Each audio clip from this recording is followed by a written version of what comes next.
అయితే ఈ రోజు ఈ పోస్టల్ బ్యాలెట్స్ ఎక్కడైతే పెడుతున్నారో అక్కడ స్ట్రాంగ్ రూమ్ అనేది వాళ్ళు పిలుస్తున్నారు, కానీ ఇది ఫస్ట్ ఆఫ్ ఆల్ ఏమాత్రం స్ట్రాంగ్ రూమ్ కాదు. దాంట్లో తలుపుల పైన ఇంత కన్నాలు ఉన్నాయి, అలాగే విండోలు కూడా ఇంత పెద్ద కన్నాలు ఉన్నాయి. అది ఫస్ట్ పాయింట్. ఇక్కడ స్ట్రాంగ్ రూమ్ అని పిలుస్తున్నారు వాళ్ళు, కానీ అది స్ట్రాంగ్ రూమ్ ఏమాత్రం కాదు. నాకు తెలిసి స్ట్రాంగ్ రూమ్ లో అయితే విండోస్ అవన్నీ పూర్తిగా సిమెంట్ బ్రిక్ అన్ని వేసి వాళ్ళు క్లోజ్ చేస్తారు.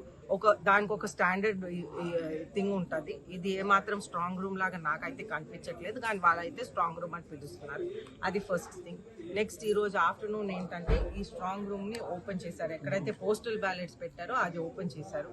మనకి ఇప్పుడు మనం ఫైట్ చేస్తే ఇక్కడ వచ్చి ఇంతసేపు కూర్చుంటే ఆ CC footage, opening CC footage మాకు ఇచ్చారు. ఈ సీసీ ఫుటేజ్ లో అయితే ఎమ్మెల్యే గారు, ప్రెసెంట్ ఎమ్మెల్యే గారు అల్లుడు కౌశిక్ గారు అక్కడ దాంట్లో కనిపిస్తున్నారు. అలాగే ఎంపీపీ రాముల అప్పలనాయుడు, మామిడి అప్పలనాయుడు కనిపిస్తున్నారు. అయితే ఎంపీపీకి రైట్ ఉందో లేదో మీరు తెలుసుకోవాల్సిన అవసరం ఉంది. అలాగే కౌశిక్ గారు కూడా ఏ జనరల్ ఏజెంట్ అటువంటిది ఏం కాదు, కానీ ఆయన కూడా ఇక్కడ ఉన్నారు. అయితే ఓపెన్ చేసినప్పుడు వాళ్ళిద్దరు మాత్రమే ఇక్కడ ఉన్నారు, ఇంకెవరూ లేరు ఇక్కడ. అయితే వాళ్ళిద్దరు మాత్రమే ఉన్నారు, ఇంకా వేరే పార్టీస్ ఎవరు లేరు. మాకు ఇంటిమేషన్ ఇచ్చామని అంటున్నారు, కానీ మాకు ఏమాత్రం ఇంటిమేషన్ అయితే జేసీ గారు జస్ట్ ఆడియో రిలీజ్ చేశారు.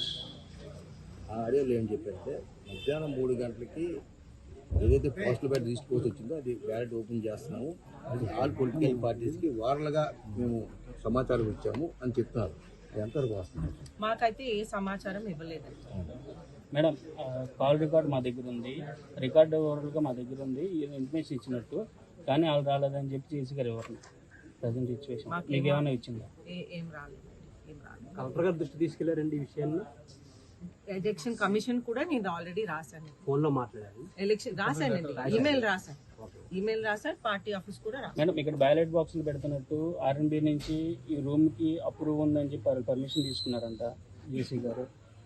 అండ్ ఇక్కడ పెడుతున్నట్టు మీకు ఇన్ఫర్మేషన్ ఇచ్చారు, మీకు ఏమైనా ఇచ్చారా? ఓకే, అది మేబీ ఇచ్చుంటాను. నాకు నేనైతే దాంట్లో చూడలేదు, కానీ ఈ రూమ్ వాళ్ళు పర్మిషన్ తీసుకున్నారో లేదో నాకు తెలియదు. మనం చూస్తుంటే మాత్రం అది స్ట్రాంగ్ రూమ్ లాగా నాకైతే కనిపించట్లేదు. అటువంటి ఎలక్షన్ కమిషన్ వాళ్ళ సైడ్ నుంచి అంత మాత్రం రెస్పాన్సిబిలిటీ ఎలక్షన్ కమిషన్ చేస్తారని నేను ఎక్స్పెక్ట్ చేస్తాను. నేను ప్రతిదీ చెక్ చేయను. తహసీల్దార్ గారితో మాట్లాడారు, ఆయన ఏమంటున్నారు? ఎంఆర్ఓ గారు అయితే ఏమంటున్నారంటే మేము ఇంటిమేషన్ ఇచ్చామని వారు అంటున్నారు, కానీ మాకైతే ఇంటిమేషన్ లేదు. ఫోన్ నెంబర్ మీరు తీసుకున్నారా? ఎవరికి ఇచ్చారు? టీడీపీలో ఎవరికి ఇచ్చారని మీరు ప్రశ్నించారా? వారు ఇంటిమేషన్ ఇచ్చారంటున్నారు, మాకు ఇంటిమేషన్ లేదు. నేను ఇక్కడ retrieve main thing CCTV footage retrieve చేయడానికి వచ్చానండి, మాకు ఇవ్వటానికి వచ్చాను, మేము అడగటానికి వచ్చాను. ఆ సీసీటీవీ ఫుటేజ్ రిట్రీవ్ అని ఇంతసేపు కూర్చోపెట్టారు. అదే వైసీపీ వాళ్ళు వస్తే వెంటనే ఇచ్చేస్తారు, మేము వస్తే అది ఇవ్వరు, అంతే.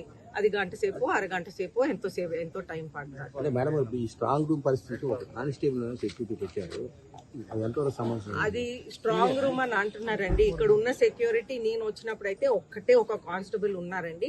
ఇప్పుడు వాళ్ళతో మాట్లాడి ఆ రిట్రీవ్ చేయడానికి ఎంతసేపు పట్టింది, ఆ రిట్రీవ్ చేసి ఆ వీడియో మనకి ఇచ్చే వరకు రెండో కానిస్టేబుల్ ఇక్కడికి వచ్చాడు.